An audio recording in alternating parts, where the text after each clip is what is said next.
Olá pessoal, hoje nós vamos falar sobre a síntese de proteínas. Proteína é uma das substâncias mais importantes que nós temos aí na nossa célula, no nosso organismo, porque a proteína é responsável por todas as reações que ocorrem na vida dos seres vivos. Por exemplo, a cor de um olho depende, se ele for claro ou escuro, da quantidade de pigmento produzido pela célula do olho. Esse pigmento produzido depende da proteína, que é uma enzima que vai ativar a produção desse pigmento. E a pergunta inicial desta aula será: como se determinam as características de uma espécie? Todas as nossas características estão nos nossos cromossomos. Temos aí a fita de DNA, a substância que forma os nossos cromossomos. O DNA é uma molécula formada por dupla hélice, dupla cadeia de nucleotídeos. Num pedaço do DNA, nós vamos encontrar o gene, responsável pela informação genética. Este gene vai produzir uma proteína, e essa proteína é quem vai determinar o caráter ou a característica da espécie. Proteína pode ser uma enzima participando das reações respiratórias e digestórias de uma célula. Pode ser um hormônio, como a insulina, que participa do processo de manter a taxa de glicose no sangue. Proteína também pode ser um pigmento, como a melanina, pigmento da pele. Então, como nós acabamos de observar, o DNA é formado por uma dupla cadeia de nucleotídeos. E os nucleotídeos são representados pelas bases nitrogenadas, como nós acabamos de ver. Eu estou insistindo muito nisso para vocês entenderem a próxima parte da nossa aula, que é como é que ocorre essa máquina de síntese de proteínas. Porque para o DNA traduzir a informação genética, é necessário estabelecer um contato entre o DNA, onde tem a informação, e a síntese da proteína, que são os ribossomos. Esse contato ele é feito através de um que nós chamamos de código genético. O código genético ele é universal, ele é válido para todos os seres vivos. E ele é representado, então, por símbolos, que são palavras que vão determinar a proteína a ser produzida. Aonde fica esse código genético? Esse código genético nós vamos encontrar no DNA. Observe agora uma informação importante para vocês. O DNA ele tem uma sequência de bases nitrogenadas, mas a cada 3 bases nitrogenadas nós vamos encontrar um códon. Esse códon é o responsável, então, pela informação genética que vai codificar o aminoácido. Então, a proteína ela é formada por uma cadeia de aminoácidos. Agora, cada aminoácido vai ter sua correspondência ao códon do DNA. Então, é o DNA que formam palavras, e essas palavras, que são os códons, é que vão ser traduzidas nos ribossomos, e lá nós vamos encontrar a síntese da nossa proteína. Agora, isso é muito complexo, e eu preparei um esquema bem resumido para você entender melhor como é que funciona essa máquina de produção de proteína. Observe comigo as etapas da síntese proteica. Primeira parte, está lá, o nosso DNA no núcleo da célula, onde tem a informação genética. Essa informação está contida na sequência das bases nitrogenadas. O DNA forma uma fita através de um processo conhecido como transcrição. Então, do DNA, nós vamos formar o RNA mensageiro. O nome já está dizendo, mensageiro, porque está carregando a informação do DNA. Este RNA mensageiro, ele sai do núcleo através dos poros da membrana nuclear e vai para a carioteca. Aliás, vai para o citoplasma. No citoplasma, o RNA mensageiro se liga ao ribossomo. Vocês estão observando os aminoácidos na tela? Esses aminoácidos entraram na célula após a digestão. Serão aproveitados e serão encadeados nos ribossomos para formar a proteína. Agora, como é que esses aminoácidos chegam até os ribossomos? Eles são carregados pelo RNA transportador. Como é que o RNA transportador carrega esses aminoácidos? Através da informação do RNA mensageiro.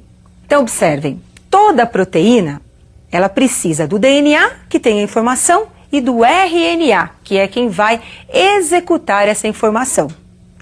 Porém, essas informações às vezes podem ser defeituosas. Nem sempre as proteínas são de forma adequada, são proteínas normais. Vamos pensar no caso da insulina, que é uma proteína produzida pelo pâncreas. Em muitos casos, a insulina deixa de ser produzida pela célula pancreática por um erro no código genético, ou diminui a sua produção. Se tem uma taxa muito baixa de insulina, o que vai acontecer com a taxa de glicose no sangue? Ela vem a subir. É o caso, por exemplo, das pessoas que têm a diabetes. Então, o excesso, de açúcar no sangue, que vai causar a diabetes, é por uma deficiência da proteína insulina. E essa deficiência, quem foi o culpado da deficiência? Pode ser um problema genético, um problema no gene do DNA. Agora, para vocês entenderem o mecanismo de toda essa tradução da informação, eu gostaria que vocês acompanhassem a tabela com os códons do DNA e do RNA. Observem alguns exemplos de códons de DNA e de RNA. Nós temos aí códons de DNA. Então, o G representa a base guanina, o A base adenina, o outro A adenina. Então, perceba, eu tenho uma trinca de bases, que é o GAA. Então, eu tenho um códon. Esse códon vai ter uma correspondência no RNA mensageiro. Lembram da tabela anterior? O G pareia com o C, o A pareia com o U. E o A novamente com o U. Então, na sequência GAA, o correspondente vai ser CUU. E o aminoácido correspondente ao códon é o aminoácido leucina. Observem um outro exemplo. CGG, DNA. O códon do RNA mensageiro, GCC. E o aminoácido que vai ser transportado é a alanina. Códon do DNA, CAT, mensageiro, GUA. E o aminoácido que vai ser transportado é a valina. Percebam por essa tabela que eu tenho aí uma sequência de 3 aminoácidos. Então, eu vou ter 3 códons. Para 3 aminoácidos, para 3 códons, eu vou precisar de 9 bases nitrogenadas. Então, como acabamos de verificar, toda proteína ela tem a informação no DNA. Só que o DNA não pode sair do núcleo, ele tem que ficar no cromossomo. Então, o que ele faz? Ele replica essa informação através de outras células e também transcreve essa informação para o RNA mensageiro. Então, temos aí a participação do RNA mensageiro carregando a informação do DNA. O RNA mensageiro sai do núcleo, vai para o citoplasma, atravessando os poros da membrana nuclear e chega no ribossomo. Lá no ribossomo ele se liga e daí nós vamos ter a organização dos aminoácidos. Quem é o responsável pela organização dos aminoácidos? É o RNA mensageiro que tem a informação e o RNA transportador que carrega os aminoácidos até os ribossomos. Daí nós vamos ter a proteína formada. Mas nós temos proteínas com 50 aminoácidos, nós temos proteínas com 400 aminoácidos, enfim, temos aí vários tamanhos de proteína. Essas cadeias de aminoácidos, na verdade, ela é formada por repetições de aminoácidos, porque existem na natureza 20 aminoácidos. Se a cadeia tem 300, é porque entre eles existem repetições dos aminoácidos. Mas quem é que é responsável por essa sequência dos aminoácidos? É o DNA. Por isso, entre muitas proteínas, entre as diversas proteínas que nós temos nos seres vivos, a formação dessas proteínas é que é a característica de cada espécie, que é a característica de cada ser vivo. E essas diversas proteínas é que ajudam no funcionamento da célula, como enzimas, como hormônios, como nós vimos no início da aula. E este é um lembrete precioso. Você não pode esquecer. A diversidade que nós temos de proteínas é devido ao material genético de cada ser vivo.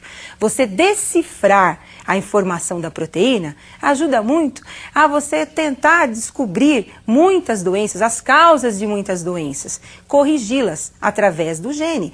Quando você localiza o gene, você localiza também a produção daquela proteína defeituosa. Por exemplo, observe um caso que pode aparecer na espécie humana. Olha aí, uma pessoa albina. O albinismo é quando você tem uma ausência da produção da proteína melanina.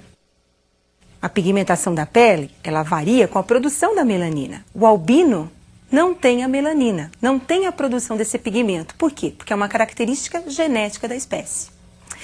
Bom, com isso eu finalizo essa aula importante e espero que você possa aprofundar um pouquinho mais esse assunto, que ele é muito importante. E eu aguardo vocês para a nossa próxima aula.